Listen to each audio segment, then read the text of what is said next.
भाईजान टीवी में देखा होगा, अब वो लोग चलने वाला है। अब कांग्रेस और बसपा सपा वाले परेशान हैं कि अब ये मोदी जी की टीम जा रही है मुसलमानों के बीच में क्यों? ये बताने जा रही है कि हमने अगर किसान सम्मान निधि बनाई योजना तो उसमें हमने जाति धर्म नहीं, अगर देश का नागरिक है वह पात्र है तो उसको 6,000 रुपया सीधे उसके खाते में जाएगा। ये योजना माननीय देश के प्रधानमंत्री जी ने बना करके भेजा।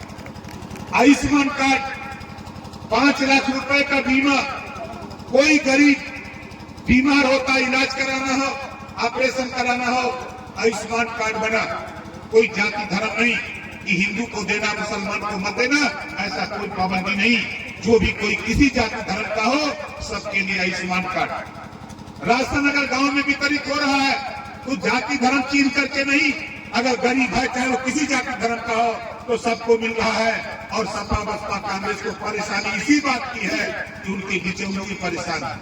जो बीच में लूट लेते थे, हिस्सा नहीं मिल पाता था, इस नाते वो परेशान है। इस नाते हम आपसे कहना चाहता हूं कि देखो, इस समय तो मुझे बड़ी खुशी है कि जहां कल तक हिंदू मुसलमान होता था, अब सारी पार्टियों के बीच में अब खाली भाईजान होने जा रहा है। बीजेपी भी आएगी तो भाईजान, सपा भी आएगी तो भाईजान, बसपा भी आएगी तो भाईजान, कांग्रेस भी आएगी तो भाईजान। अब भाईजान अपना जान बचाना है तो चले लेना। इस नाते की बड़ी चर्चा हो रही है। मैं तो सेंटर पे हूँ, वहां देखता हूँ, सुनता हूँ लोगों की बात। पूरे देश में वोट की राजनीति हो रही है। इस वोट की राजनीति में थोड़ा सा संभल करके काम करो। मैं दावे के साथ कहता हूँ साथियों, कहीं कोई ना नफरत है, ना कहीं कोई ऊंच नीच है। सिर्फ आप अपनी ताकत का एहसास कर लो। हम सब एक हैं। पहले हम तो मुसलमान, सिख, ईसाई, जैन, भारतीय हैं, ये अपने दिमाग में रख लो साथियों। इस नाते हम आज बहुत कुछ नहीं कहूंगा, इतना फिर कहूंगा, हम अपने जिलाध्यक्ष भाई राजपाल सिंह जी, जिलाध्यक्ष जी, जोरदार ताली बजाकर इनका स्वागत करिए। देखिए, मैं इनकी बात पर मैं एक बात कहूं, मैं घर से अकेला निकला था। मैं घर से अकेला निकला और आज करोड़ों लोग ओम प्रकाश राजभर को मानने वाले लोग। कोई ऐसा व्यक्ति नहीं उसके घर में ओम प्रकाश राजभर प्रवेश कर गया। आप सोशल मीडिया अपने गूगल बाबा से पूछ लेना, खाली ओम प्रकाश राजभर 1,000 वीडियो आपको गूगल बाबा देंगे कि पढ़ो ओम प्रकाश राजभर क्या कहता है। आप उसको अध्ययन करना। और राज्यपाल जी कभी हिम्मत मत मारना, जंगल में शेर एक रहता है, अनेक नहीं रहते। इस नाते आप यहाँ हो, जिलाध्यक्ष हो, आप शेर हो, कभी सियार बैठने की कोशिश मत करना। ये समझ लेना, जिस दिन आप घबराओ नहीं, यही आपका नेता आपके ही जिले में आएगा, हेलीकॉप्टर से आएगा। और वो ताकत होगी जो भी आपको अपनी खुद ताकत का एहसास नहीं है। हम लोग सिस्टम में जब आएंगे, खुदा उसी की मदद करता है जो खुद अपनी मदद के लिए तैयार होता है। तो आप धैर्य रखो, घबराने की बात नहीं साथी। हमारी 3 बजे है ट्रेन असल में। हमको आज हर हालत में लखनऊ जाना है। कल एक बैठक है, मुख्यमंत्री जी ने बैठक ली है, उस बैठक में हिस्सा लेना है। तो मैं सिर्फ इतना कहूंगा कि हमारे बीच में इस कड़ाके की ठंडी में पुलिस विभाग के लोग हैं। कितने दिन मरते बाजा बजाओ वो दूसरे का। आप बाजा क्या बजाते हैं? बाहरों फूल बरसाओ तेरा महबूब आया। हम पूछते हैं कि बताओ तेरा महबूब कब ले आया? 9% आबादी वाला मुख्यमंत्री बन सकता है और 20% वाला बाजा बजाना कि बनो हम तुम्हारे साथ। पूछो, मैं चुनौती देता हूं। 4 वर्ष सरकार सपा की है, मुसलमानों को नफरत के सिवा कुछ दिया हो तो राजनीति करना बंद कर दूंगा। राजनीति क्या दिया? पुलिस की भर्ती पर आपके यहाँ 1531 थाने हैं। किसी थाने में चले जाओ, तेरी औकात का पता लग जाएगा कि क्या दिया है समाजवादी पार्टी ने तुझे। आप चले जाओ किसी थाने पर, अपने जिले के थाने को टटोल लो। आप टटोल लो किसी ब्लॉक पर, आप पेट्रोल लो किसी हॉस्पिटल पर, आपका वोट लेकर के समाजवादी पार्टी अपना काम कर रही है, परिवारवाद पैदा किया है।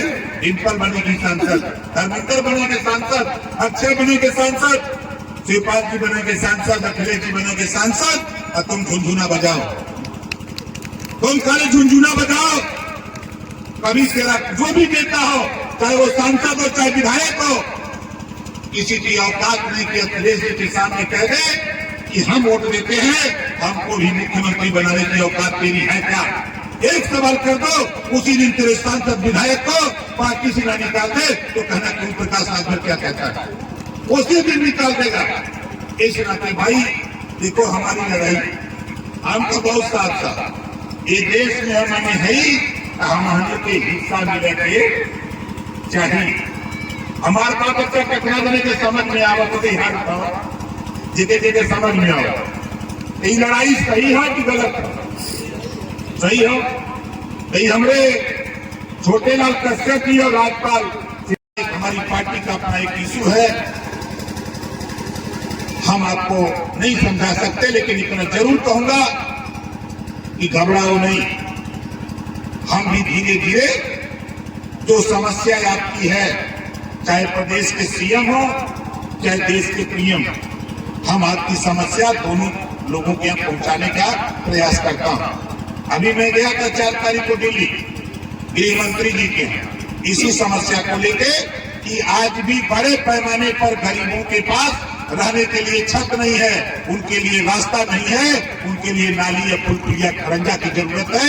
आप बहुत धन वितरित करते हो, लेकिन गांव में भी सर्वे कराओ ताकि गरीबों के जो बचे हुए काम है उसको भी पूरा कराने का काम करो।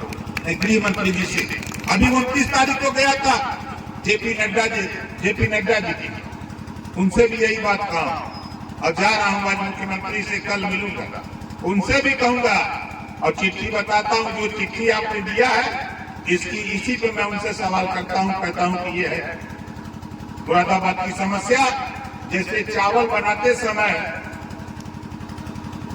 चावल एक खोया जाता है ना कि पक गया कि नहीं, उसी तरह ये बात का द्योतक है कि गरीब आवास के लिए परेशान है, गरीब रास्ते के लिए परेशान है, किसान गन्ने के भुगतान के लिए परेशान है। बोलो परेशान है कि नहीं परेशान? ये परेशानी क्यों? बाबा साहब डॉक्टर अम्बेडकर जी ने इसी नाते कहा कि political power is the master की, राजनीति एक ऐसी चाबी है जिसे सभी बंद दरवाजे खोले जा सकते हैं। शर्मा ऊर्जा मंत्री से हमारी बात हुई, उन्होंने कहा कि आइए बैठ के बात हो। और मैं जब उनके यहाँ गया तो साथियों, जो आपका ब्याज और चक्रवृद्धि ब्याज लगता है 100% छूट करके वो बिल जमा करना तैयारी से हो गया, लेकिन बहुत लोगों को पता नहीं। तो हम तो साफ साफ बात जानते हैं, जब देश एक है, संविधान एक है, प्रधानमंत्री एक, राष्ट्रपति एक है, तो भारत देश के अगर दिल्ली और पंजाब में घरेलू बिजली का बिल माफ है तो उत्तर प्रदेश में भी घरेलू बिजली का बिल माफ होना चाहिए। ये लड़ाई बताओ कितने लोग चाहते हो कि माफ होना चाहिए? लेकिन हिंदू मुसलमान तो होगा ना? क्यों? देखो, अब तो मैं कल देख रहा था टीवी, अब देखो दिशा दूसरी तरफ जा रही है। खैर अगर थोड़ा देर इसको ध्यान रखो, आपके सामने आएगा। लेकिन हम आपके बीच में क्यों आए? सेना की माता और बहनों, देखो मैं आपसे कह रहा हूं, आजादी के 75 साल बीत गए, धोखा खाए। अभी एक कानून पास हुआ है दिल्ली लोकसभा और राज्यसभा से कानून पास हुआ कि 100 एमएलए में 33, 30 और 3, 33 एमएलए महिला होंगी, 100 एमएलए में 33 महिला होंगी, 100 सांसद में 33 महिला होंगी। यदि हमारी आपकी बहनें माइक पर आकर के अपना रिहर्सल नहीं करेंगी, बोलना नहीं सीखेगी, तो कल जब चुनाव लड़ना होगा तो कैसे लड़ेंगे? इस नाते आप लोगों से हमारा हाथ जोड़ के अपील है कि जो आपके घर में बहन बेटी पढ़ लिख रही है, उसको राजनीति में आगे करो, उसको बोलने सिखाओ, ताकि 5 साल के अंदर वो कानून लागू होने जा रहा है, ताकि तेरी बहन बेटी, हमारी आपकी बहन बेटी, वो भी सांसद और विधायक बन करके दिल्ली की पार्लियामेंट में, लखनऊ की विधानसभा में जाकर अपने हक अधिकार की लड़ाई खुद लड़ सके, किसी की भरोसे न रह सके। इस नाते हम आपसे आगाह करने के लिए घूम रहे हैं। अभी तो नौकरियों में आरक्षण बाकी है, अभी तो राजनीति में आरक्षण मिला। लड़ो हिंदू मुसलमान, लड़ो अगर पिछड़ा जाति में। कभी तूने सोचा 27% रिजर्वेशन 1993 में लागू हुआ, किसी पिछड़े समाज के नेता की हिम्मत नहीं पड़ती कि राजनीति में भी 27% आरक्षण पिछड़ों को भी लागू कराने की औकात किसी नेता के पास नहीं है, कोई सदन में बोल सके। बात करते हैं वोट की, बात होती हिंदू मुसलमान की। मैं मुसलमान भाइयों से पूछना चाहता हूं, कब तक बाजा बजाओगे? कभी सोनिया का बाजा कांग्रेस का बजाओगे, कभी सपा का, कभी बसपा का? जरा झांक के देखो अंदर, अपने खाने में झांक के देखो। आजादी के बाद नौकरियों में 38% थे, कांग्रेस ने इतना विकास किया, बसपा सपा ने इतना विकास किया, 1% नौकरी में नहीं रह गए हो। यही तेरी दुर्गति का कारण है, खाने से आप प्रताड़ित होते हो, यही तेरी दुर्गति है। हम तो यही चाहते हैं, जिसकी उतनी संख्या भारी उसकी उतनी हिस्सेदारी, उसकी उतनी हिस्सेदारी। आप बाजा बजाते हो जब दुआ पूजा लगता है, शादी विवाह के मौके पर, जब कोई हमारे मित्र हैं, वकील भी है, हमारे घर के बगल में उनका घर है, वो बड़ी पार्टी थाने। बाबा साहब डॉक्टर अम्बेडकर जी ने हमको आपको पावर दिया वोट का, यही वोट का पावर है। इसी वोट के दम पर हम एमपी चुनते हैं, एमएलए चुनते हैं, यही एमएलए एमपी जाकर के सीएम और पीएम चुनते हैं, जो देश के नेताओं का 140 करोड़ देश की आबादी, उसका भविष्य लिखने का काम, उसके विकास की योजना बनाने का काम हमारे देश के प्रधानमंत्री जी करते हैं। और 25 करोड़ आबादी जो उत्तर प्रदेश की है, उसके भविष्य उस तब्दील लिखने का काम, उसके विकास की योजनाओं को बनाने का काम अगर कोई करता है तो उत्तर प्रदेश का मुख्यमंत्री करता है। इस नाते बाबा साहब डॉक्टर अम्बेडकर जी ने जो हमको आपको पावर दिया, उस पावर का सही इस्तेमाल किया जाए। आने वाले दिनों में आपको भ्रम होगा, आप देख लेना मुसलमान भाइयों। अभी मैं कल देखा था, हमारे एक सज्जन के बैठा था कि चाय पी रहा था, टीवी पर आ रहा था मोदी भाई का रथ चलने वाला, सोशल मीडिया पे देख लेना।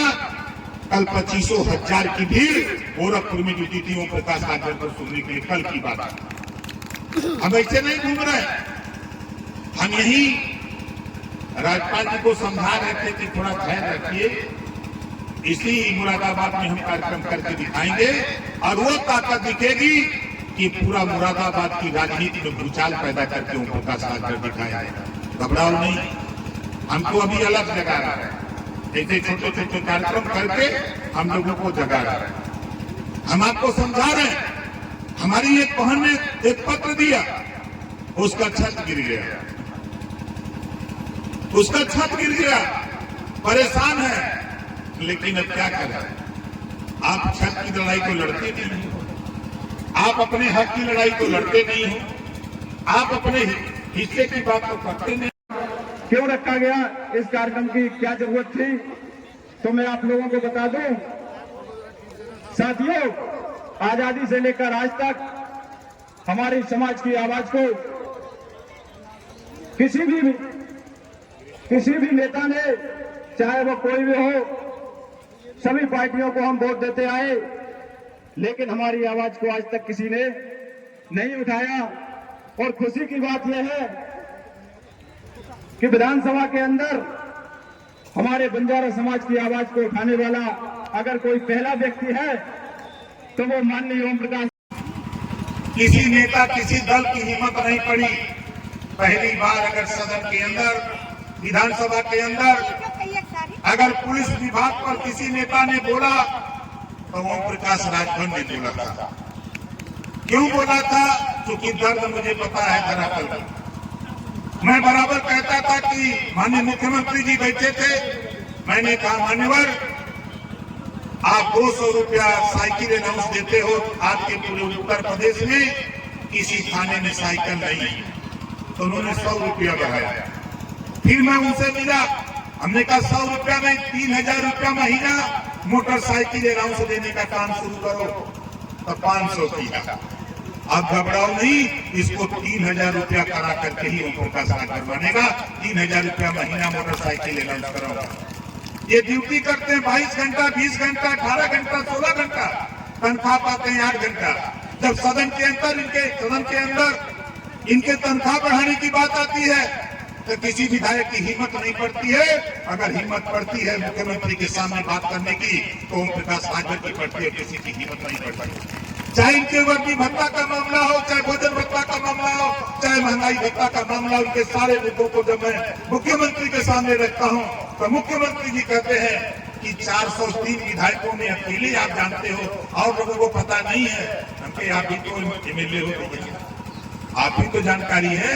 आपके भी आगे पीछे सिक्योरिटी में लगे रहते, आप जहां जाते हो हजारों लोग लगा दिए जाते, कभी उनके विषय में भी सोचा करो। मुख्यमंत्री जी ने कहा कि नहीं ओम प्रकाश राजभर, जो आप कह रहे हो आपकी बात में दम है, आने वाले दिनों में हम भी तेरी बात में बात मिला करके हम तेरी साथ लड़ाई को आगे बढ़ाने का काम करेंगे। तो हम साथी हार ऐसा नहीं, हम किसी जाति धर्म का नहीं, हम सभी धर्मों, सभी मजहब, सभी लोगों की लड़ाई, कोई लड़े ना लड़े, लेकिन ओम प्रकाश राजभर जरूर लड़ेगा एक नारे के साथ। जो